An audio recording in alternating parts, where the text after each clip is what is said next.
행복한 교회 승리하는 성도 여러분, 하루의 성경 한 장 묵상 5분 메시지 30분 기도, 믿는 사람으로 하여금 기도와 말씀 가운데 성숙하게 하는 함께하는 153 시간에 오신 것을 환영합니다. 오늘은 시즌2 14번째 시간입니다. 8월 24일 화요일 순서 시작하겠습니다. 여러분들도 잘 아는 미국의 목사님 중에 하나가 아마 빌리 그레이엄이 아닐까 그렇게 생각이 됩니다. 그 목사님이 이런 얘기를 했습니다. 잘 들어보세요. 기독교는 그저 주일에 교회 가는 것이 아니다. 매일 24시간을 예수 그리스도와 함께 사는 것이다. 네, 맞는 말입니다. 그렇죠? 우리는 어쩌면은 종교 생활을 하는 것에 익숙해져 있습니다. 밥 먹기 전에 기도하고, 주일날 교회 가고, 봉사하고, 헌금하고, 그리고 우리는 어쩌면 우리가 그냥 해야 될 일을 다 했다라고 생각하는지도 모르겠습니다. 그런데 그것으로 우리가 할 수 있는 것을 다 했다고 볼 수는 없습니다. 왜냐하면 가장 중요한 예수 그리스도와 함께 사귀는 것이 빠졌기 때문입니다. 제가 교회에 나와서 일을 하면은 제 집사람은 집에 있기 때문에 물리적으로 서로 떨어져 있습니다. 그러나 같이 살아갑니다. 문제가 있으면 같이 고민하고, 일이 있으면 전화하고, 그렇게 해서 떨어져 있지만 같이 사는 것이죠. 예수님과 우리도 물리적으로는 떨어 있지요. 사실 예수님은 하나님 우편에 앉아 계시니까.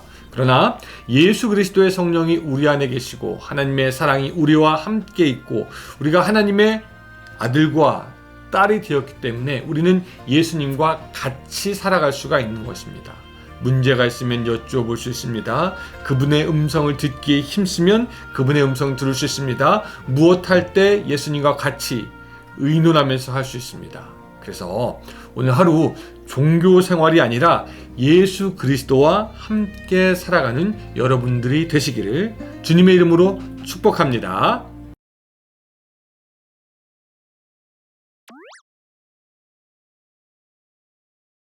네, 오늘 말씀은 마태복음 14장 13절부터 21절까지입니다. 마태복음 14장 13절부터 21절까지의 말씀. 자, 여러분들 성경 펴시고 저와 같이 천천히 읽어 가도록 하겠습니다. 예수께서 들으시고 배를 타고 떠나사 따로 빈들에 가시니 무리가 듣고 여러 고을로부터 걸어서 따라간지라. 예수께서 나오사 큰 무리를 보시고 불쌍히 여기사 그 중에 있는 병자를 고쳐주시니라. 저녁이 되매 제자들이 나와 이르되 이곳은 빈들이요 때도 이미 저물었으니 무리를 보내어 마을에 들어가 먹을 것을 사 먹게 하소서. 예수께서 이르시되 갈 것 없다. 너희가 먹을 것을 주라. 제자들이 이르되 여기 우리에게 있는 것은 떡 5개와 물고기 2마리뿐이니이다. 이르시되 그것을 내게 가져오라 하시고 무리를 명하여 잔디 위에 앉히시고 떡 5개와 물고기 2마리를 가지사 하늘을 우러러 축사하시고 떡을 떼어 제자들에게 주시매 제자들이 무리에게 주니 다 배불리 먹고 남은 조각을 12바구니에 차게 거두었으며 먹은 사람은 여자와 어린이 외에 5,000명이나 되었더라. 아멘. 자, 오늘은 우리가 잘 아는 오병이어의 이야기와 무리를 걸으신 그 예수님의 이야기를 잠깐 해보려고 합니다. 아마 시간이 그 오병이어 얘기만 해야 될 것 같긴 한데요. 어쨌든 가보겠습니다. 예수님은 세례 요한이 죽게 되었다는 이야기를 들으시고 13절에 보면은 빈들로 들어가십니다. 아마도 세례 요한의 어처구니 없는 죽음에 슬픔을 느꼈을지도 모르겠습니다. 그래서 빈들로 들어가서 계시는데 무리가 어떻게 예수님의 행선지를 들었는지 그 빈들까지 따라 들어갑니다. 그곳까지 모여든 그 무리들을 보면서 예수님은 불쌍하게 생각하셨죠. 그렇죠? 그래서 병자들을 고쳐주십니다. 그리고 이제 날은 저물어 저녁이 됩니다. 사람들이 더 이상 어디 갈 수도 없고 또 무엇을 사 먹을 수도 없고 이 모인 사람들이 저녁을 먹어야 하겠기에 이 제자들은 예수님에게 예수님, 사람들을 마을로 보내서 저녁을 먹게 하시죠 라고 그렇게 이야기합니다. 그래서 15절 후반부에는 무리를 보내어 마을에 들어가 먹을 것을 사 먹게 하소서라고 기록하고 있습니다. 당연한 이야기죠. 제자들은 그 많은 무리를 먹일 수 있는 능력이 그들에게 있는 것도 아니었고 그 무리를 먹일 책임도 사실 없습니다. 그냥 무리를 보내면 됩니다. 그들을 부른 것도 아니고 그들이 그냥 일방적으로 예수님께 나왔고 그들이 그냥 예수님께 도움을 받은 것뿐이 없기 때문입니다. 그런데 무리를 보내자라는 그런 제자들의 그 제의에 예수님은 뭐라고 말씀하시냐면은 갈 것 없다. 너희가 먹을 것을 주라 라고 말씀하십니다. 자, 이 말을 들은 제자들은요 어리둥절합니다. 가야 되는데 뭐 갈 것 없다라고 말하고 먹을 것이 없는데 먹을 것을 주라. 이거 어떻게 보면 참 속 터지는 일이죠. 잠시 그들에게 무엇이 있나 살펴보니까 그저 떡 5개와 물고기 2마리뿐, 고작 어른 1사람 혹은 2사람이 먹을 만한 분량이었습니다. 근데 그때 예수님은 그것을 달라 하시고 무리를 이제 앉히라고 명령하시고 떡 5개와 물고기 2마리를 가지고 감사의 기도를 하시고 그것을 제자들에게 주시며 그것을 무리에게 다시 나누어 주라고 이야기합니다. 그때 거기에 모인 사람은 어른 남자만 5,000명이 먹었고 여자와 아이들도 같이 먹었다라는 것이 바로 오늘의 이야기죠. 여러분, 우리가 여기서 알 수 있는 것은 무엇입니까? 첫 번째는 뭐냐면요, 예수님은 제한을 받지 않으신다라는 겁니다. 거기에 떡 1개가 있든지 아니 100개가 있든지 사실 예수님은 당신이 원하는 대로 얼마든지 사람을 먹이실 수 있는 분입니다. 사실 5,000명이 아니라 5만 명이 있어도 예수님은 먹이실 능력이 되시는 분이십니다. 그것이 가능한 이유, 예수님은 하나님의 아들, 곧 하나님이시기 때문입니다. 그것을 알리기 원하셨다라는 거죠. 제자들은 제한을 받습니다. 그들의 생각도 제한을 받습니다. 그래서 17절에 보면 이렇게 얘기하고 있죠. 제자들이 이르되 여기 우리에게 있는 것은 떡 5개와 물고기 2마리 뿐이니이다. 그냥 이것이 전부고 이거밖에 할 수 있는 것이 없습니다 라는 겁니다. 근데 이 제자들이나 우리들이나 사실 본 것에 대해서 제한을 받고 우리는 들은 것에 의해서 제한을 받고 우리가 할 수 있는 우리의 손에 제한이 있습니다. 그러나 전능하신 우리 주님에게는 제한이 없습니다. 우리 주님은 하나님이시기 때문입니다. 이것이 바로 첫 번째 본문이 우리에게 주는 교훈입니다. 예수 그리스도는 제한이 없는 하나님이시다. 두 번째 우리가 기억해야 될 것은 우리에게는 드리는 순종이 필요하다라는 겁니다. 드리는 순종 말입니다.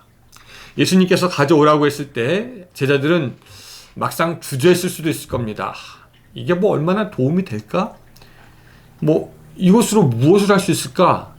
아니, 이거 그냥 우리가 갖고 있으면 최소한 우리는 먹을 수 있을 텐데 이거 소용이 있는가? 여러 가지 생각이 많이 들었을 것이고 거기에 의문도 있었을 겁니다. 왜 예수님이 이런 거를 우리에게 이야기하지? 그러나 제자들은 지체하지 않고 그것을 주님께 갖다 드렸고 주님은 그것으로 기적을 베푸셨다라는 것을 우리가 보게 됩니다.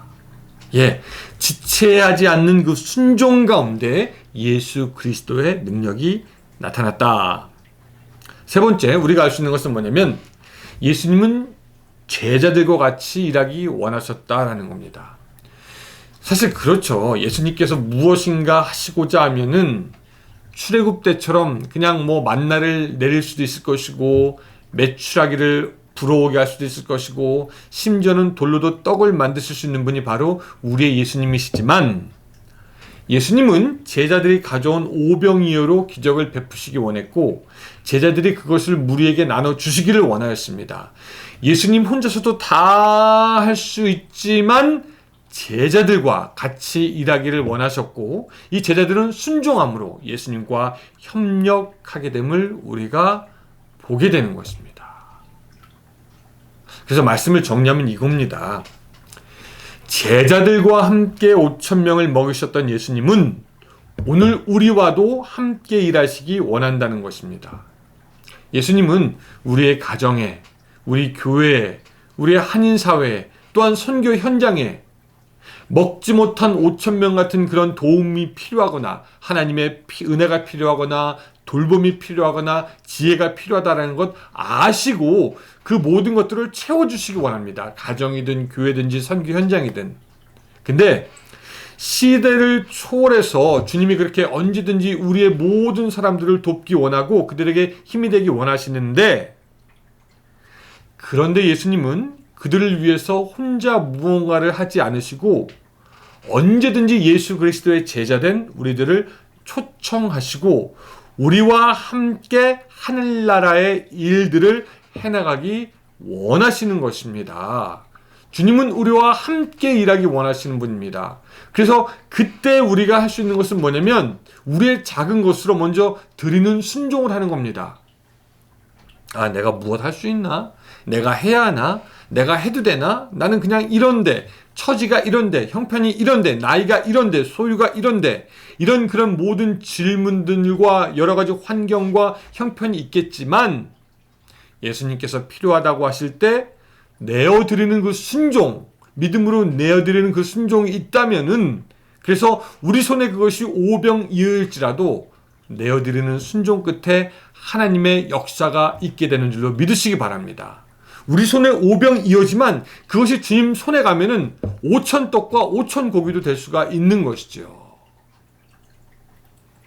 사랑하는 여러분, 오늘 주님께서 여러분들을 부르십니다. 갈 것 없다. 너희가 먹을 것을 주어라. 너희가 먹을 것을 주어라. 너희의 가정에, 너희의 교회에, 선교의 현장에 도움이 필요한 사람에게 너희가 먹을 것을 주어라라고 우리에게 명령하고 있습니다. 그 주님의 부르심에 주님, 내게 있는 것 작은 거지만 주님께 드리기 원합니다라고 하면서 순종하며 주께 드리는 희생과 봉사와 헌신이 오늘 여러분들에게 있으시길 바랍니다. 그 위에 하나님께서 하나님의 나라의 더 큰 기적을 우리에게 보여주실 것입니다. 순종이 기적으로 이어지는 놀라운 하나님의 위대하심이 오늘 여러분들의 삶 가운데 있기를 주님의 이름으로 축원합니다. 기도하겠습니다. 사랑의 하나님 아버지, 감사합니다. 오늘 우리와 일하시기를 원하시는 하나님, 우리가 우리의 것을 드려 하나님과 같이 일할 수 있도록 도와주시고 우리들의 삶에 오병이어가 넘치고도 남음이 있는 그런 기적으로 변할 수 있도록 주여 함께하여 주시고, 순전한 마음으로, 순종하는 마음으로 드리는 모든 손길에 주님께서 함께하여 주셔서 그렇게 하나님의 나라를 위해서 바칠 때 더욱더 큰 것이 우리에게 주어지는 것을 믿음으로 알게 하여 주시옵소서. 그래서 오늘도 순종함으로 드리며 하나님의 역사를 기대하는 하루가 될 수 있도록 도와주시옵소서. 예수님의 이름으로 기도드리옵나이다. 아멘. 예, 감사합니다. 오늘 하루도 주님께 드림으로 승리하는 하루가 되시기 바랍니다. 감사합니다. 저는 또 목요일에 뵙겠습니다.